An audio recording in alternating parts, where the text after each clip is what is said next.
America से आई इस तस्वीर ने पूरी दुनिया में बवाल खड़ा कर दिया है। इस तस्वीर को देखकर यूरोपीय देशों के लोग अपनी किस्मत पर रो रहे हैं, लेकिन इसी तस्वीर ने पीएम मोदी के बारे में एक बहुत बड़ा राज खोल दिया है। हम जब इस तस्वीर का सच बताएंगे तो आपको पता चल जाएगा कि एक समय पीएम मोदी को दोस्त बोलने वाले डोनाल्ड ट्रंप को अचानक मोदी से इतना डर क्यों लगने लगा है। इस तस्वीर में आपको पीएम मोदी नहीं दिखेंगे, लेकिन फिर भी पीएम मोदी इस पूरी तस्वीर पर छाए हुए हैं। आइए सबसे पहले ये जानते हैं कि इस तस्वीर की चर्चा क्यों हो रही है। उसके बाद आपको बताएंगे कि पीएम मोदी ने कौन सा बड़ा धमाका कर दिया है। पहले आप इस तस्वीर में बैठे हुए लोगों को देखिए। इस तस्वीर में इटली की प्रधानमंत्री जॉर्जिया मेलोनी है। उनके साथ यूरोपियन कमीशन की प्रेसिडेंट उर्सुला वॉन डियर हैं। फिर बैठे हैं जर्मनी के chancellor Friedrich Merz. Friedrich Merz के साथ फ्रांस के राष्ट्रपति इमैनुअल मैक्रो बैठे हैं। उसके बाद नंबर है फिनलैंड के राष्ट्रपति अलेक्जेंडर स्टब का। स्टब के साथ बैठे हैं सबसे बड़े खिलाड़ी जेलेंस्की। और आखिर में नाटो के सेक्रेटरी जनरल मार्क रटे हैं। ये वही मार्क रटे हैं जिन्होंने कुछ दिन पहले भारत को धमकी दी थी। कहा था रूस से तेल खरीदोगे तो भुगतना पड़ेगा, लेकिन अब जो हुआ है उसने पूरे यूरोप में भूचाल ला दिया है।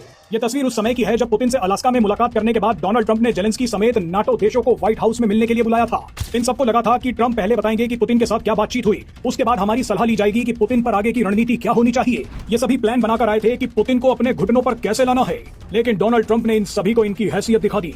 डोनाल्ड ट्रंप ने इन सभी को धमकाते हुए एक तरीके से पुतिन की बात मानने को कह दिया। डोनाल्ड ट्रंप ने व्हाइट हाउस में ऐसा कोर्ट रूम बना दिया जिसमें राजा आदेश दे रहा हो और सिपाही सुन रहे हो। डोनाल्ड ट्रंप ने इन सभी से कहा कि यूक्रेन का जो हिस्सा रूस के पास जा चुका है उसको वापस लाना अब असंभव है। इसके अलावा यूक्रेन नाटो का सदस्य भी नहीं बनेगा। इसके बाद डोनाल्ड ट्रंप ने कहा कि मैं एक बात की गारंटी दे सकता हूं कि यूक्रेन की सुरक्षा करूंगा, लेकिन उसके लिए आपको यूक्रेन से कहना पड़ेगा कि अमेरिका से $100 बिलियन के हथियार खरीदे और उन हथियारों का पैसा आप सभी को देना होगा। ये सुनते ही पूरे यूरोप में हड़कंप मच गया। कई यूरोपीय लोग अब लिख रहे हैं कि इससे ज्यादा शर्म की बात पूरे यूरोप के लिए नहीं हो सकती। जिस तरह से हमारे नेता डोनाल्ड ट्रंप के सामने आदेश लेने पहुंचे हैं वो यूरोप का पतन है।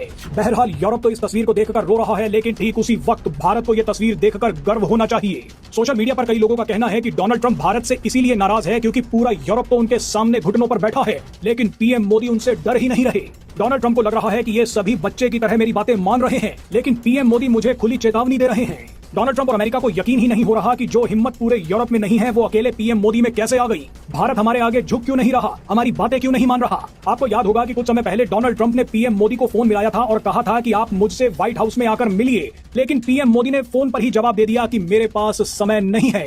ये अमेरिका और डोनाल्ड ट्रंप की इज्जत, अहंकार और अकड़ पर पीएम मोदी का सबसे बड़ा प्रहार था।